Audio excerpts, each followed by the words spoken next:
नमस्कार, मैं हूँ आरती और आप देख रहे हैं हिंदुस्तान मेल न्यूज, जिसमें अब होगी मुद्दों की बात सच के साथ।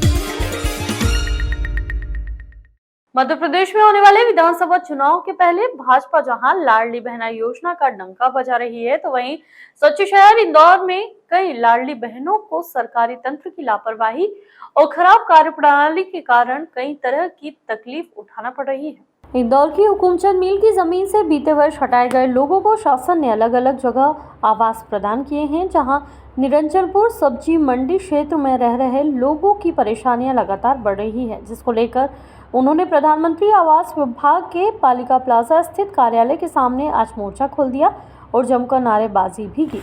निवासियों का कहना है कि उन्हें हुकुमचंद मिल जमीन से रिमूवल करते समय यहां आश्वासन दिया गया था कि पक्का मकान दिया जाएगा और सड़क, बिजली, पानी सहित सभी तरह की मूलभूत सुविधाएं उन्हें मिलेंगी, लेकिन करीब साल भर से अधिक होने के बावजूद निरंजनपुर क्षेत्र की बस्ती में रहने वाले लोग मूलभूत सुविधाओं को लेकर आज भी तरस रहे हैं। वहीं कई लोगों को अब तक पक्का मकान अलॉट नहीं हुआ है। रहवासीगण आज बड़ी संख्या में प्रधानमंत्री आवास योजना कार्यालय पालिका प्लाजा स्थित पहुंचे और अधिकारी संतोषी गुप्ता के सामने नाराजगी जाहिर करते हुए जमकर नारेबाजी की। रहवासियों की माने तो जन सुनवाई मेवा कलेक्टर कार्यालय में उनकी सभी समस्याएं लेकर पहुंचे थे, जहां अपर कलेक्टर राजेश राठौर ने उनकी तकलीफ दूर करने को लेकर आश्वासन दिया था। वहीं पीड़ित लोगों ने यह भी कहा कि बीते दिनों आंधी तूफान आने के बाद से ही करीब 4 दिनों से उनके क्षेत्र में बिजली गुल है, जिसके कारण उन्हें कई परेशानियों का सामना करना पड़ रहा है। वहीं प्रधानमंत्री आवास योजना के अधिकारी संतोषी गुप्ता की माने तो गौरव दिवस उत्सव के कारण वह बीते कुछ दिनों से व्यस्त रही और वहीं मकान दिलाने और लोगों को मूलभूत सुविधा प्रदान करने के लिए प्रशासनिक कार्रवाई जारी है। अभी जो हम लोगों की मंगलवार को जन सुनवाई में चर्चा हुई थी, अब एडीएम सर जो राजेश राठौर सर हैं उनके साथ चर्चा हुई थी और उन्होंने ये बताया था कि हमें उनका सुधार कार्य जो कि 29 तारीख को जो आंधी आई थी उसमें चद्दर उड़ गए हैं, किसी के दरवाजे वो हो गए हैं, तो उनके सुधार कार्य के लिए हमने ठेकेदार को बोल दिया है। अभी मैंने एडीएम सर को भी बता दिया है। कल सब लोग उसमें व्यस्त थे, जिसके कारण ठेकेदार मटेरियल वगैरह नहीं ला पाया है। अभी एमपीबी की टीम को भी मैंने अभी मैसेज करके पूछा, तो एमपीबी की टीम भी जा रही है। लाइट और इनका सुधार कार्य जल्द ही करा दिया जाएगा। कितने दिन से बंद आपको पता है? नहीं, बिजली आंधी आई थी, इन लोगों का कहना है तब से बंद है, लेकिन हमने एमपीबी वालों को तुरंत कांटेक्ट करके वो लोग सभी जगह की बिजली, इनका कहना था कि आधी जगह लाइट है और आधी जगह नहीं है ना, तो उनका कहना था कि हम इसको सुधार कर रहे हैं और लाइट चालू हो जाएगी। अभी फिर से है, अभी कुछ देर बाद मैं खुद ही जाके देख के और सारी चीज़ें इसके पहले भी मंगलवार को मैं बता चुकी हूँ कि जब इसका रिमूवल हुआ था तो परदेसीपुरा थाने ने इसका सर्वे किया था, है ना। हम लोगों ने सर्वे जब हम रिमूवल करते हैं और कोई रोड वगैरह किसी के में भी पहले भी मैं बता चुकी हूँ कि वो आते हैं, तो उस वक्त हम उसकी पूरी प्रोसेस करते हैं। इसकी पूरी प्रोसेस है सर्वे करना, दावा आपत्ति करना और उसकी लिस्ट करना और इनको हटाने के पहले लॉटरी से आवास आवंटन करवा देना। ये पूरी प्रोसेस होती है ना। जो जहाँ लीगली तौर पे रहते हैं, ये सब लोग हुकुमचंद मिल की ज़मीन पे रह रहे थे, है ना। कोई ऐसी मतलब विकास कार्य वाली रोड पे नहीं रह रहे थे, हुकुमचंद मिल की रोड पे रह रहे थे। उस समय जो मुझे आदेश अटेंडम रिमूवल की टीम जाती तो मैं भी रिमूवल की टीम के साथ ही गई थी। चूँकि मैं आवास योजना देख रही हूँ, इसलिए ये लोग बार बार मेरे पास में आते।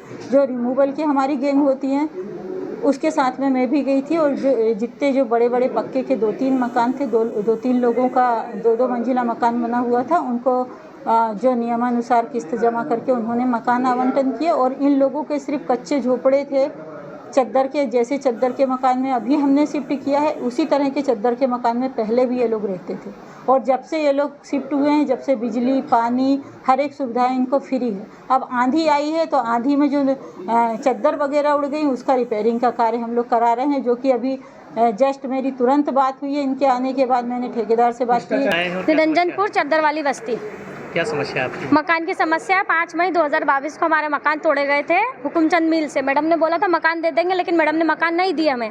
क्यों नहीं दे रही मकान मैडम? हमें 5-6 लोगों को वहाँ से मकान दे दिए हैं, हमें नहीं दे रही है मैडम। अपर कलेक्टर साहब से बात हुई थी, उनसे पानी की दिक्कत भी रखी हमने, लाइट की भी दिक्कत रखी। अपर कलेक्टर साहब ने भी बोला कि नहीं हो जाएगा आपका, आज से ही काम चालू हो जाएगा, लेकिन 3-4 दिन होगा वहाँ से भी कोई नहीं आए हैं। उनके आदेश अब हमें नहीं मालूम है, उनका फ़ोन आया है कि नहीं। बाकी उनने बोला था कि मैडम से जाके मिलो मैडम से, मैडम के पास गए हर्षिका मैडम से, वहाँ मैडम भी नहीं है, तो हम किसके पास जाएं? पावर हाउस जाते हैं तो वो बोलते हैं हम लोग नहीं करेंगे लाइट चालू, सुनवाई कहीं भी नहीं हो रही। हमारे मकान तोड़ते समय तो मैडम ने ये नहीं पूछा था।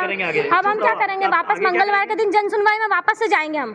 सर हम अभी इसी मंगलवार को जन सुनवाई में गए थे, राजेश सर कलेक्टर क्या नाम था, राजेंद्र राठौर सर से मिले थे। उनको हमने हमारी समस्या बताई। सर हमको है ना ये 3 जो हफ्ते भर पहले आंधी तूफान आए थे उसमें हमारा बहुत नुकसान हुआ, चद्दरें उड़ गई, आधे सामान सबके मतलब एक सामान हमने एक लेडीज़ का पूरे घर मतलब पूरी बस्ती वालों ने रख रखा है। बाकी हमारी लाइट की उसी दिन से लाइट गई है तो आई नहीं है।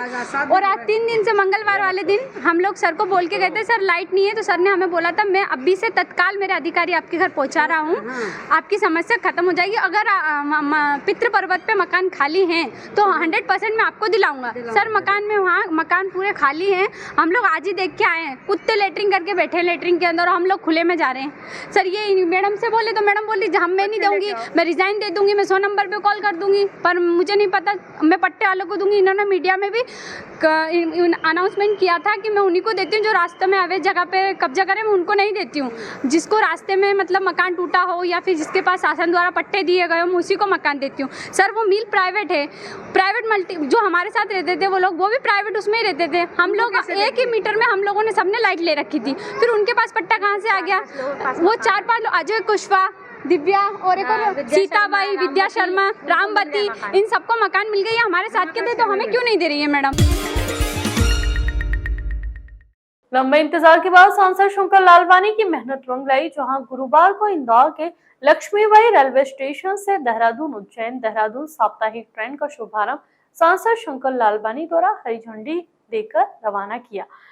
इस अवसर पर महापौर पुष्यमित्र भार्गव और क्षेत्रीय विधायक संजय शुक्ला सहित रेलवे के अधिकारी मौजूद रहे। दरअसल इंदौर के यात्रियों को केंद्रीय रेल मंत्रालय ने बड़ी सौगात दी है, जहां आज सांसद शंकर लालवानी ने इंदौर देहरादून ट्रेन को हरी झंडी दिखाकर लक्ष्मीबाई रेलवे स्टेशन से रवाना की है। सांसद शंकर लालवानी ने कहा कि इंदौर से देहरादून पहले सप्ताह में 2 बार ट्रेन चलती थी और 2 बार उज्जैन से भी संचालित होती थी। जो उज्जैन से चल रही है उसे Indore railway Laxmibai railway station तक बढ़ाया गया और आज से हरी झंडी दिखाकर इस ट्रेन का शुभारंभ किया गया है। सांसद ने कहा कि अब यह ट्रेन 4 दिन इंदौर से देहरादून के लिए रवाना होगी। यहाँ सबसे ज़्यादा लोगों की मांग थी हरिद्वार को लेकर जाने की ट्रेन, क्योंकि ट्रेन हमेशा फुल रहती थी। ऐसे में सांसद ने लोगों की समस्याओं को देखते हुए केंद्रीय रेल मंत्री अश्विनी वैष्णव से यहां से फेरे बढ़ाने का निवेदन किया था। फिलहाल लक्ष्मीबाई रेलवे स्टेशन पर रेलवे अधिकारियों के नेतृत्व में तेजी से विकास कार्य चल रहा है। सांसद ने कहा कि इस क्षेत्र में काफ़ी लंबे समय से रेलवे स्टेशन के विकास कार्यों की मांग की जा रही थी, जिसको देखते हुए इस स्टेशन पर यहां पर प्लेटफॉर्म भी बढ़ाए जाएंगे। साथ ही टिकट बुकिंग व पार्किंग की सर्व सुविधा युक्त स्टेशन बनाया जाएगा। इंदौर से देहरादून पहले सप्ताह में 2 बार चलती थी और 2 बार उज्जैन से चलती थी। अब जो उज्जैन से ट्रेन चल रही है उसको इंदौर तक लक्ष्मीबाई रेलवे स्टेशन तक बढ़ाया गया है और आज से ये ट्रेन इंदौर से प्रारंभ हुई है सप्ताह में 2 दिन। तो अब कुल 4 दिन अब इंदौर से देहरादून रहेगी। यहाँ सबसे ज़्यादा जो लोगों की डिमांड थी कि हरिद्वार जाने के लिए डिमांड रहती थी और हमेशा फुल रहती थी, वेटिंग रहता था। तो हमने माननीय मंत्री जी से निवेदन किया था कि उज्जैन से जो होती है स्टार्ट वो इंदौर से की जाए। मैं माननीय प्रधानमंत्री जी को धन्यवाद देना चाहता हूँ, माननीय रेल मंत्री जी को, उन्होंने हमारी बात को स्वीकार किया और आज से इंदौर से 2 दिन और ये ट्रेन मिली है। 2 बातें मैंने कही है, एक तो ये जो रेलवे स्टेशन है ये लक्ष्मीबाई रेलवे स्टेशन है, तो आम व्यक्ति जब बुकिंग करने जाता है तो इंदौर से देहरादून बुकिंग करता है, कभी कभी उसको ये ध्यान नहीं रहता कि लक्ष्मीबाई रेलवे स्टेशन बुक करें। तो लक्ष्मीबाई रेलवे स्टेशन और ब्रैकेट में इंदौर लिखा जाए ताकि एक लक्ष्मीबाई रेलवे स्टेशन झांसी में भी है, उसका कन्फ्यूजन नहीं रहे। और दूसरा हमने ये भी कहा है कि ट्रेन के ऊपर भी लक्ष्मीबाई रेलवे स्टेशन लिखा है, उसमें इंदौर भी लिखा जाए। ये एक उप स्टेशन है इंदौर का, लेकिन इंदौर महत्वपूर्ण स्टेशन है, इसलिए मुझे बताते हुए खुशी है कि आने वाले दिनों में ये लक्ष्मीबाई रेलवे स्टेशन के विकास का काम प्रारंभ होने जा रहा है और बहुत तेज़ी से इसका विकास होगा। इस क्षेत्र में इसकी आवश्यकता भी थी। यहाँ पर प्लेटफॉर्म भी बढ़ेंगे और बुकिंग के लिए, टिकट बुकिंग के लिए, अन्य पार्किंग की सुविधा, सर्व सुविधा युक्त एक स्टेशन रहेगा। और हमने बात की थी कि दूसरी ओर जो बाणगंगा साइड है उसमें भी आवश्यकता है, वहाँ पर भी टिकट घर और बाकी सुविधाएं रहना चाहिए, वेटिंग हॉल वगैरह, उसके लिए भी सर्वे हो रहा है। तो मुझे बताते खुशी है कि इस क्षेत्र के विकास के लिए ये लक्ष्मी रेलवे स्टेशन महत्वपूर्ण है और इसमें रेलवे विभाग तेजी से काम कर रहा है।